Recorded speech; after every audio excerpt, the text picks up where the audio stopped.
Hello, bonjour. Aujourd'hui, je vais parler du prince Harry. Je vais parler d'une de ses ex-petites amies qu'il a mentionné dans son livre. Je vais parler de pourquoi il y a eu une polémique par rapport à ça. Comme vous le savez, le prince Harry a écrit sa biographie, The Spare, ou alors Le Suppliant en français, biographie que je le rappelle bat tous les records. Et dans sa biographie, il parle de sa vie, des rencontres qu'il a faites et aussi de certaines de ses petites amies. Et ce, dans un contexte bien précis. L'une de ses petites amies s'appelait Caroline Flack. Ils ont été ensemble quelques mois seulement, ça n'a pas vraiment duré. Malheureusement, celle-ci est décédée, elle s'est suicidée. Elle s'est donné la mort, ce qui avait choqué le monde à l'époque, je crois que c'était en 2020. Et les raisons pour lesquelles elle est décédée, c'est parce qu'elle était harcelée par un public méchant qui lui voulait du mal, harcelée par une presse tabloïde agressive, ce après qu'elle se soit battue, mais on a dit qu'elle a agressé son compagnon et elle a été arrêtée. Donc les tabloïds ont écrit des papiers horribles sur elle en la traitant de tous les noms de criminels. Et c'était quelqu'un d'assez sensible. Après avoir écrit ces papiers-là, le monde entier, c'est-à-dire les lecteurs des tabloïds, qui bien sûr n'ont pas de cervelle, se sont acharnés sur la pauvre et ont commencé aussi à l'insulter, la traitant de tous les noms, en disant qu'elle est ceci, cela, la menaçant même mort. C'était tel qu'elle ne pouvait plus sortir de chez elle tant il y avait de paparazzi à l'extérieur. Donc, elle s'est suicidée, ça a été un choc en Angleterre, mais les médias n'ont pas pris la responsabilité de cet acte. Ils rejetaient la faute sur les gens qui n'ont pas pu la protéger. Tout le monde était coupable, sauf eux. Justement, le prince Harry en a parlé dans sa biographie.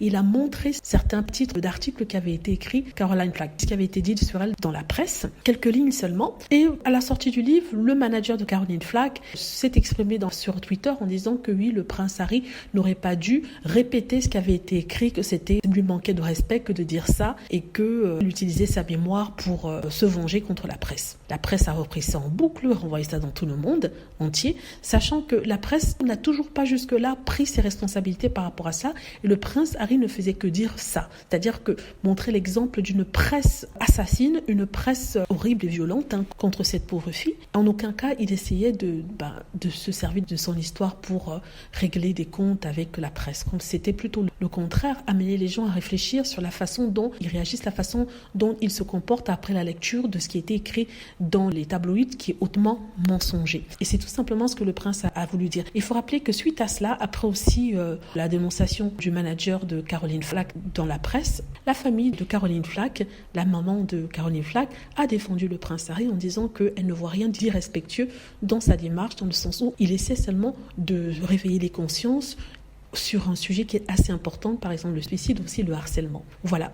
Donc pour ceux qui pourraient entendre que oui, le prince Harry a utilisé la mémoire de son ancienne petite amie, c'est pas normal, la famille non plus n'était pas contente, non, c'est pas la famille a soutenu l'action du prince Harry et elle a compris ce que le prince Harry essayait de dire. Dites-moi ce que vous en pensez, j'espère que vous aimez la vidéo, n'hésitez pas à cliquer sur like si c'est le cas, à vous abonner pour plus de vidéos et à cliquer sur la petite cloche afin d'être averti lorsque je poste une nouvelle vidéo. Merci.